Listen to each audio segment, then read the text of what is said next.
ሶመር ከሚኒ ጋር ተልከሰከሰ። ቱርካን ልቧ ተሰበረ።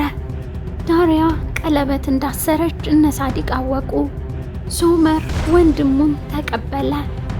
የሩቻን ጉድ ተዘረገፈ። ካሴቱ ጉድ ይዞ ወጣ።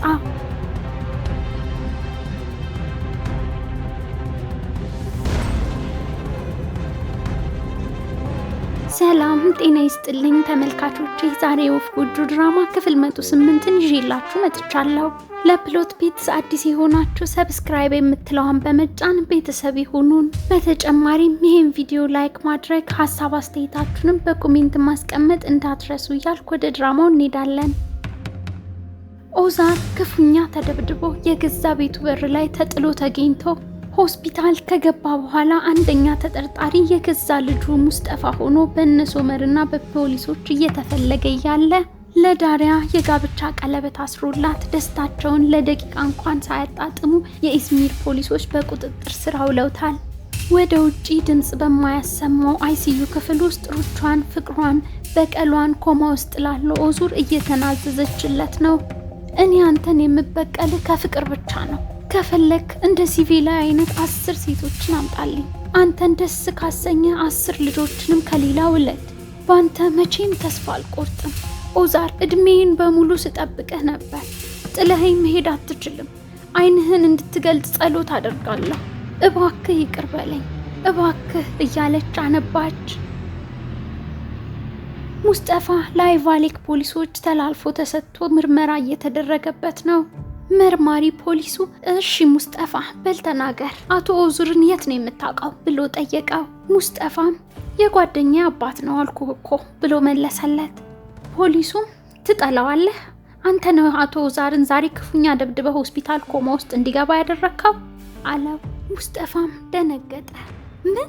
አልጠላውም፣ እኔ ምንም አላደረኩትም። በሰዓቱ እንደምታውቀው እኔ ኢዝሚር ነበርኩኝ አለው። ፖሊሱም ከስራ ስላባረረህ ተናደህበታል። ታዲያ ይሄ ነገር ስለመፈጸም ማስረጃ ሊሆን አይችልም አለው። እነ ሳዲቅ ሆስፒታል ደርሰው ነስሪን ሩቻንን እያበረታቻት ነው። ወይዘሮ ሩቻን ራስሽን ማረጋጋት አለብሽ፣ ጠንከር በይ፣ ይህንን ያደረገው ሰው በቅርቡ ይያዛል፣ እመኝኝ አለቻት። በሌላ በኩል ሳዲቅ ማን ነው እንደዚህ ያደረገው? አቶ ኦዛር ከእንደዚህ አይነት አደገኛ ሰው ጋር እንዴት ሊገናኝ ቻለ? እያለ ሶመርን እየጠየቀው ያለ ሶልጁክ የሙስጠፋን በቁጥጥር ስር መዋል ለሶመር አበሰረው። ሙስጠፋ ምንም እንዳላደረገ ንጹህነቱን ደጋግሞ ቢነግራቸውም ፖሊሶቹ ማረፊያ ቤት አስገቡት። ሙስጠፋም ቢያንስ እንኳን ኦዛር ያለበትን ሁኔታ እንዲነግሩት ሲጠይቃቸው አናቅም ብለው አበሳጩት። ያቺ መከረኛ ቀን አልፋ ቢነጋም ኦዛር ግን አልነቃም። ሁሉም ሆስፒታል አድረዋል። ሶመርና ሩቻን ቱርካንን ፊት ነስተዋታል። ዳሪያ ሙስጠፋን ለመጠየቅ ፖሊስ ጣቢያ ብትመጣም ፖሊሶቹ ሰው ማግኘት አይችልም ብለው ከለከሏት። ለመርማሪ ፖሊሱም ከሙስጠፋ ጋር ቀኑ ሙሉ አብራ እንደዋለችና ከአባቱ ኦዛር ጋር ምንም የሚያገናኘው ነገር እንደሌለ እናም ንጹህ ሰው እንደሆነ ደጋግማ እየነገረች ስትለምነው ለ5 ደቂቃ ብቻ እንድታገኘው ፈቀደላት። ሙስጠፋም ዳሪያን ሲያያት እንዴት ልትገቢ ቻልሽ ብሎ ተገረመ። የታሰረውም በአባቱ ድብደባ ተጠርጥሮ እንደሆነ አሁንም ኦዛር ኮማ ውስጥ እንደሆነ ነገረችው። ምን ማድረግ እንዳለባቸው ግራ በመጋባት እጅ ለእጅ ተያያዙ። በዚህ አጋጣሚ ሩቻን ወደ ፖሊስ ጣቢያው ገብታ መርማሪ ፖሊሱን እያናገረችው ነው። ሩቻን ለፖሊሱ ባሌን የደበደበው ሙስጠፋ ያልካል ሳይሆን የሙስጠፋ እንጀራ አባት ባታል ኦርዛይ ነው ብላ ነገረችው። ፖሊሱም እሱ እንዳደረገው በምን እርግጠኛ ሆንሽ? አቶ ባታል ከአቶ ኦዛር ጋር ምን ያገናኛቸዋል ብሎ ጠየቃት። ሩቻንም አይቫሊክ እንዲመጣ ያደረግኩት እኔ ነበርኩ፣ ግን እንዲህ ያለ መጥፎ ነገር እንዲፈጠር ብዬ አልነበረ። ከአመታት በኋላ ነው ወደዚህ የመጣው። ውሽማው ሲቪላይና ባለቤቴ ኦዛር ሌላ ነገር ጀምረው ስለነበር እንዲያስቆማቸው ብቻ ነበር ሐሳቤ። ግን ስምምነታችንን አፍርሶ ትልቅ ገንዘብ ጠየቀኝ። እንደማልከፍለው ስነግረው እኔን ለማስፈራራት ሆን ብሎ ነው እንደዚህ ያደረገው ብላ ሁሉንም ነገር ለፖሊሱ ተናገረች። ፖሊሶቹ ወዲያው ሙስጠፋን ፈተውት ከዳሪያ ጋር በፍቅር ሲተቃቀፉ ሩቻን በአይኖቿ ገርምማቸው ሄደች። ከደቂቃ በኋላ ሳዲቅና ነስሪን ኦዛር ከተኛበት ሆስፒታል እየወጡ ሳለ ሙስጠፋና ዳሪያ ኦዛርን ለመጠየቅ ሲመጡ ይገናኛሉ። ዳሪያም አቶ ኦዛር እንዴት ነው አባዬ ንገረኝ እባክህ ብላ ሳዲቅን ስትጠይቀው ደህና ነው ነይ በይ ወደ ቤት እንሂድ ይላትና ተያይዘው መንገድ ሲጀምሩ ሙስጠፋ ወደ ውስጥ ይገባል። ሶመርም ሙስጠፋን እንዳየው አንተ ቆይ እንዴት ብትደፍረኝ ነው እዚህ ድረስ የመጣኸው ብሎ አነቀው። ቱርካን ልታገላግል ስትሞክር አንቺ ጣልቃ አትግቢ ዞር በይ ብሎ ሶመር ተቆጣት። የስራህን ውጤት ለማየት ነው እዚህ ድረስ የመጣኸው ንገረኝ እስኪ ብሎ ሙስጠፋን አጥብቆ ሲይዘው ሙስጠፋ መንጭቆ አስለቀቀውና ምንድነው የምታወራው? አንተ አይደለህም እንዴ ሳታጣራ ለፖሊስ ጠቁሞ ያሳሰርከኝ? ንገረኝ እስኪ ከኔ ጋር ችግር ምንድነው? አባቴ እኮ ነው አባቴንም ሆነ አንተን አልጠላችሁም ጠላቶች አይደለንም አለው።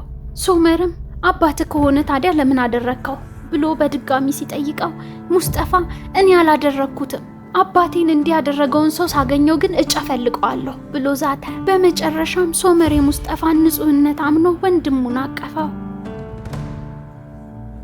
ሩቻን ግን የኡዛርን መልካም ነገሮች እያስታወሰች በጸጸት አለንጋ ራሷን እየገረፈች ነው። ቆይ እስኪ ንገሪኝ ዳሪያ ከአቶ ኡዛር ልጅ ሙስጠፋ ጋር ምን አባሽ ነው የጀመርሽው? ንገሪኝ እስኪ አንቺ ልጅ። ወይኔ ጉዴ ወይኔ ትምህርትሽን አቁመሽ ከዛ ልጅ ጋር እየተንዘላዘልሽ ነው እንዴ ብላ አፈጠጠችባት። ዳሪያ እማዬ ሙስጠፋንም ሆነ አባቱን መስደብሽን አቁሚ ከዚህ በኋላ እንዳትናገሪያቸው ብላ ተከላከለች። ነስሪንም ዳሪያ መስመርሽን አትለፊ ስነ ስርዓትሽን ያዥ እያልኩሽ ነው ብላ ተቆጣች። ዳሪያ ግን ባሊዝስ የዩኒቨርሲቲ ትምህርቴን ልታስቆሚኝ ነው? አትችይም እማዬ ሰማሽኝ? ምንም ማድረግ አትችይም። ዩኒቨርሲቲ የገባሁት እኔ እንጂ አንቺ አይደለሽም እሺ?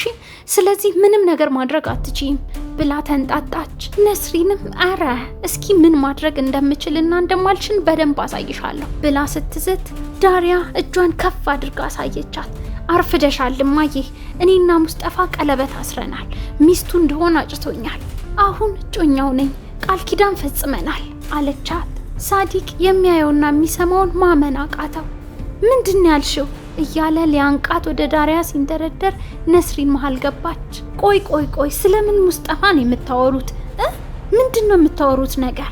የምታወሪውን ነገር ግን ታውቂዋለሽ ብሎ ጠየቃት። ዳሪያም ወደ ኋላ ሳትል አዎ አባዬ አንተ ከማትወደው ሙስጠፋ ጋር ነው የተጫጨነው። ምን ነው እኔ ማፍቀር የተሳነኝ ነኝ እንዴ? ንገሩኝ እስኪ ብላ መልሳ ፈጠጠችባቸው። ሳዲቅም ልክ ከደህና ሰው ጋር ይገጠምሽ ይመስል ልክ ከጤነኛ ሰው ጋር የሆንሽ ያክል አፍሽን ሞልተሽ ስታወሪ ትንሽ እንኳን አታፍሪ? የእቃቃ ጨዋታ አደረግሽው እንዴ? አንቺ ልጅ ስሚ ይኸውልሽ እኛ ፈጽሞ በዚህ ሀሳብ አንስማማም። ይሄ ሰውዬ ለቤተሰባችን ክብር አይመጥንም አላት። ዳሪያም በምን መስፈርት ነው ባክህ አባዬ በየትኛው ሚዛን ነው የመዘንካው? እስኪ ንገረኝ። አስፈላጊ ከሆነ ለሙስጠፋ ስል ቤተሰቤን እተዋለሁ። ለአመታት በውሸት ውስጥ ለሚኖሩ ቤተሰቦቼ ምንም አይነት ግድ የለኝም እያለች ምላሷን ስታስረዝም ሳታስበው ሳዲቅ በጥፊ ላሳት። ወዲያው ነስሪን በመሃል ገባች። ሳዲቅ ምን እያደረክ ነው ስትል ዳሪያ ልቀቂው እማዬ ይምታኝ ናምታኝ እያለች ደረቷን ነፍታ ወደሱ ሄደች። ሳዲቅም ታሳፍሪያለሽ ማፈሪያነሽ አምጪው ስልክ የሚባል ነገር ከዚህ በኋላ እጅሽ ላይ ማየት አልፈልግም። ማፈሪያነሽ ከዚህ በር ማለፍ አትችይም ሰማሽኝ? ከዚች በር ውልፍትቲና ዩኒቨርሲቲሽን እርሺው ማፈሪያ ብሎ እየዛተ ደረቱን ይዞ ጎንበስ አለ። ነስሪን ሳዲቅ ደህና ነህ ብላ ከዶኑሽ ጋር ያዝ አደረጉት። ዳሪያ ግን እጠላችኋለሁ ማዬ እጠላችኋለሁ እያለች ተራገመች። ኦዛር አሁንም አልነቃም።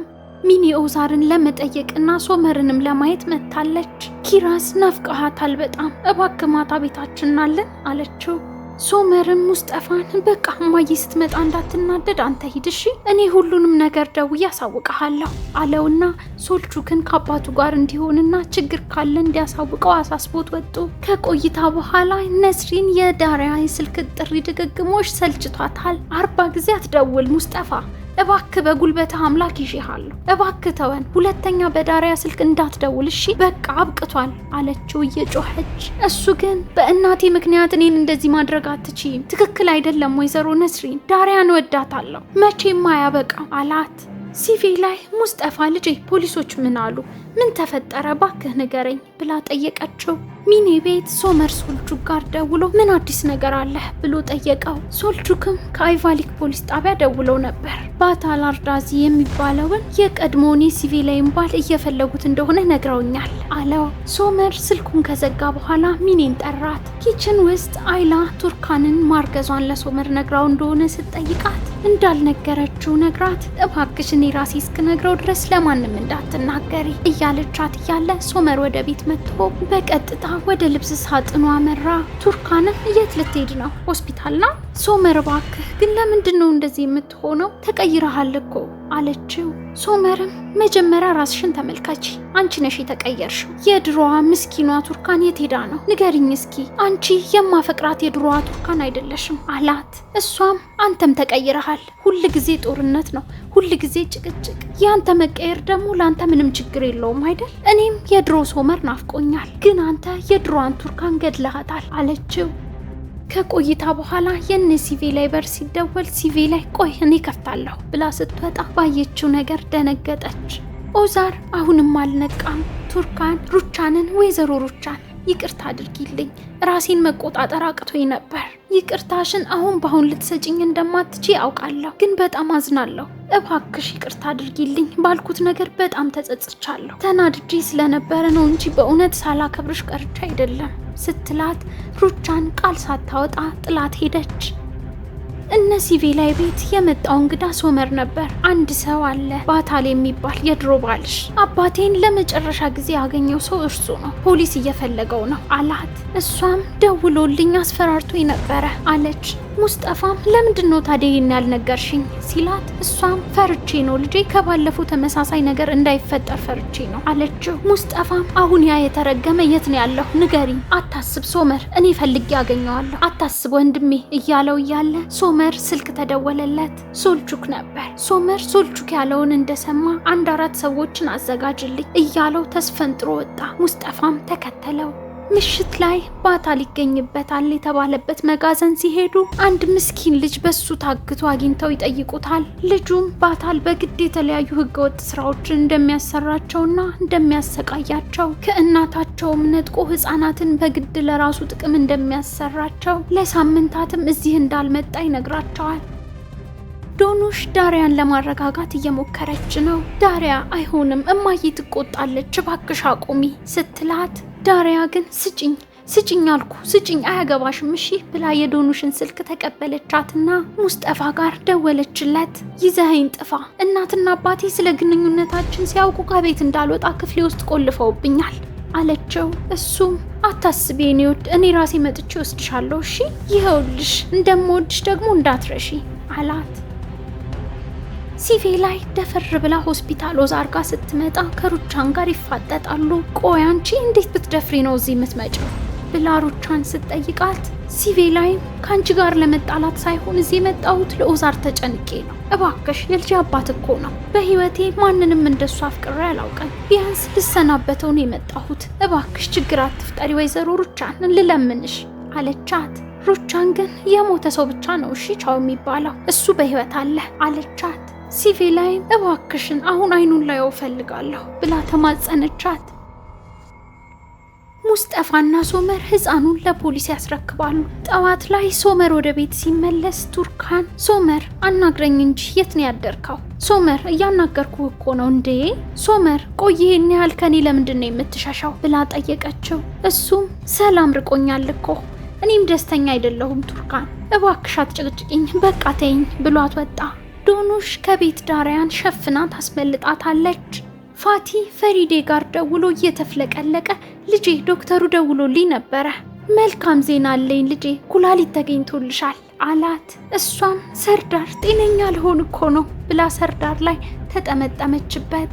ባህር ዳርቻው ላይ ፈታ እያሉ ነበር። ቱርካን ደላላ ጋር ደውላ የሚከራይ ቤት ስትፈልግ አይላ ሰምታ ደግሞ ቤት ለምኗ እንደሆነ ስትጠይቃት ትዳራችን አብቅቶለታል አይላ አለቻት። አይላም እባክሽ ለውሳኔ አትቸኩይ ወይዘሮ ቱርካን ብላ ልታረጋጋት ሞከረች።